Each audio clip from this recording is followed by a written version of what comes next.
People want to know why don't believe in the Bible. Why not take it real? Take any of the holy books real? It's because the claims are extraordinary. We've never seen anything like this happen in present day. Why would it happen so long ago and never in present day if there really is a God or the supernatural exists? That's what it boils down to. These are incredible stories, incredible fables and myth and legends um, that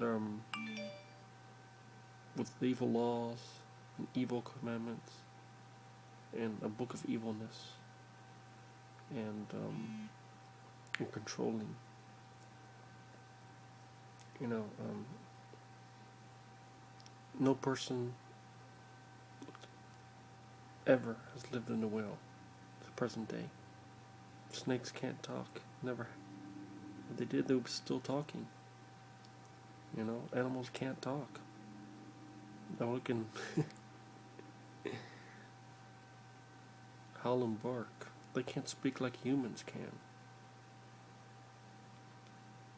The only animal that can talk or mimic talking is a parrot. You know? Because it's got like a voice box. That's what it boils down to, man. If, you know, if all this was true, things could be happening to this day. Miracles could be still happening to this day. Red seas could be parted, snakes can talk, people can live in whales, and people can walk on water and turn water into wine. You know, magic wouldn't be magic. You know, miracles would be real, but it's not, because it's not true. That's what it boils down to. So ask yourself, religious folks, you know, why is this not happening to this day? Why is it, or, you know, Cain's not turning into snakes? Because it's not real. And there's nothing to fear. And if that's not real, then hell and hell is not real. And if that's not real, none of the stuff in the holy books are real. His educated guesses to what they thought, how the universe, Earth, the world was, educated guesses is not good enough. Pseudoscience is not good enough. Science is the answer, and science is debunked. The Bible, there's no science in holy books. Science is the truth. Faith is belief in no evidence. You know, it's already been debunked, you know. What came first, you know, plants, sun roam earth, earth roam sun. Stick with the science. And none of that, the order of creation and the holy books contradicts each other in scriptures. Old Testament, New Testament. Some verses you say God is all powerful, some verses say God is not powerful. Remember, this God is was it omnipotent, omniscient, all-knowing, all-powerful, unlimited power. See, it's because when the people wrote this stuff, you know, they wrote that verse, God is all-powerful, and then they wrote verses much, much later, thinking people wouldn't catch up on it. But then, you know, when skeptics, you know, want to know the truth, like what we do now, back then, they didn't want to care for the truth. They thought that was the truth. They thought Jesus was the Lord. They thought there was a God. Gods, and all the time they thought, you know, plague and disease was omens, you know, from gods and stuff. We know scientists explain it's all natural, no supernatural gods. And you know, they thought, you know, that people wouldn't catch up on that. It's a mistake that the writers made in the holy books. You can't contradict scripture. If the scripture is divine, from a truly real God, or gods, there'll be no contradictions. You know? Remember, we're talking about God. We're talking about God, the supreme, Alpha, Omega. Well, what is it? Is he all powerful and then he's not all powerful? You know what I mean? That's ridiculous. God has limited power if God exists in your life. So, Scripture just contradicts. Um, you know? So, you really want to care for the truth. And then there's a thing about the heaven. Well, think about it. Science has debunked the Bible. The Bible's false, and we don't even need holy books or the Bible. And the heaven's not real. And if you want to believe, you can believe. You're praying, your prayers won't be answered because it's not real. The only thing that can cure a sick person is the doctor. No matter how much you pray you win the lottery, you can pray for anything. It's not going to come true. And then we found out that, scientists have found out that we have our junk DNA is alien DNA. So this means a long time ago, when Mars, where we came from, had living people on there, or aliens, whatever you want to call it, that if we were a genetic experiment, they had something to do with our creation and our cells, and that's why we need vaccines. Earth is not the right place for us. We should have stayed on Mars. Or Martians. So, and that's why everything evolved on Earth. You know what I'm saying? Abogenesis. Origin of life. Aliens has something to do. Where they're manipulating our DNA. That's why people think it's a creator. It's not a creator of God. Aliens has something to do with a creation of our cells. That's why people get cancer. That's why cells are abnormal. That's why there's deficiencies. That's why there's just so much. We're like a genetics experiment. Now if they're still alive, I don't think we're the only ones. There's got to be somebody else out there, whether it's one or two. We came to solve this universe that we lived in. This part of the universe. There's other parts of the universe out there, the multiverse. And what we came through, you were lucky to make it.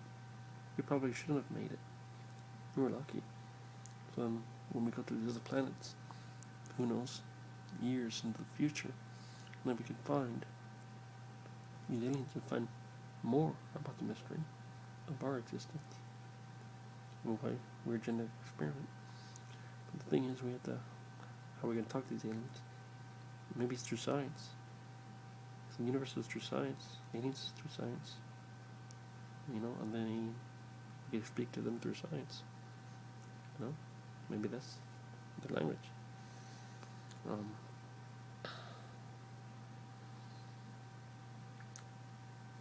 Remember that movie with the aliens when supposedly these people got abducted and the aliens, they spoke, was it Sumerian or something like that? Remember, movies is movies, reality is reality. I think if aliens existed and they're out there, they're probably doing their own thing. You probably got good aliens, you probably got bad aliens, Probably have aliens probably look like humanoids, you have aliens that look like lizards and reptiles and who knows what else. And probably have a variety of alien species. I won't be surprised if there's some aliens that kind of look like us in a way, because if we're a genetic experiment for another alien, and these humanoid aliens exist, and have something to do with us, there's just probably a bunch of different alien species, like reptile aliens, lizard aliens, cat aliens. There's an alien races book out there supposedly of all these alien races. It's very detailed. But is it true though? There's aliens on Jupiter very highly advanced. When we go to Jupiter, I guess we'll see if they really do exist. And that's why on the moon there's all that bombardment of asteroids, the whole collision. There never was a beginning in the universe. It's proof there's no God. The Big Bang, it still exists, but it only explains what happened after. Now we find out with quantum mechanics and what happened before the Big Bang, which was the universe always existed. Different phase, different state. And, if we go back further and further, we'll see if aliens had anything to do with that. And if we die, if we go to another parallel universe, aliens probably could have a lot to do with us, and the universe, and a lot of stuff. And there's a lot of alien species out there. No, because when we go to the unknown. But if it finds that aliens had nothing to do with science, as we keep on explaining more, and the good thing is, since we know the universe always existed, there's no beginning. So there's no beginning. There's no, you don't have to worry about the beginning.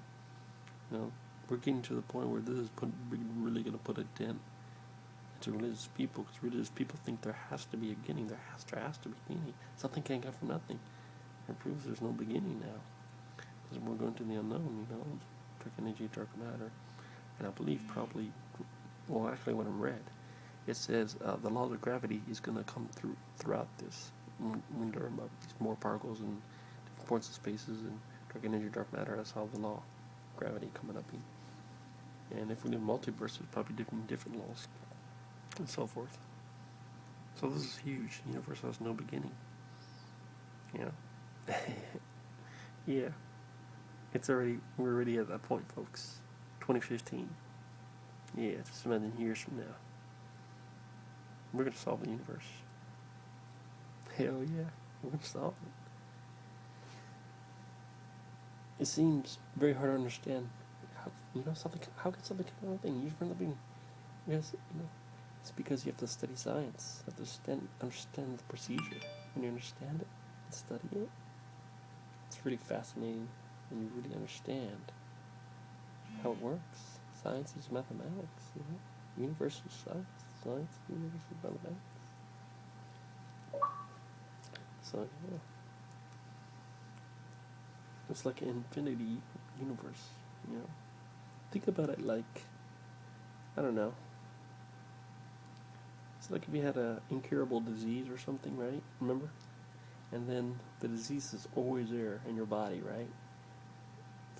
Like, I don't know, like when you were born, right?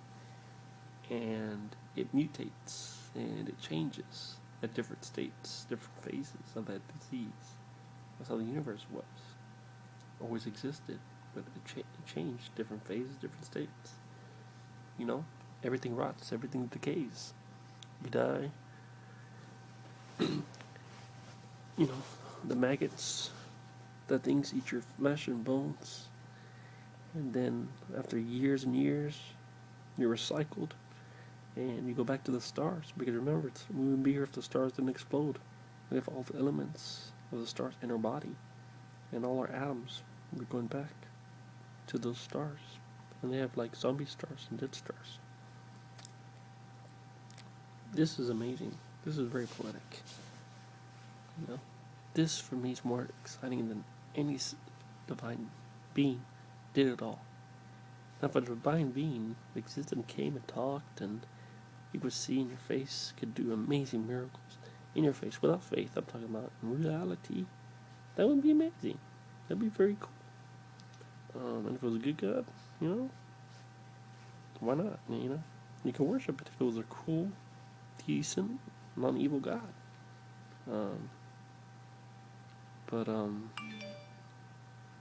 But worship doesn't mean you would have to worship every day. It could be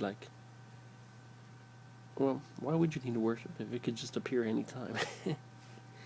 But I don't mean, for instance, people are your favorite band. You're like, oh, I worship that band. That band is my favorite band. That's the best band ever.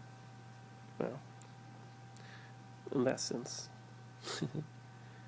But unfortunately, this God will never be coming in. And the God was evil too, Jesus said, "I'm came to bring a sword, not peace." Love your family more. I mean, love me more than your family.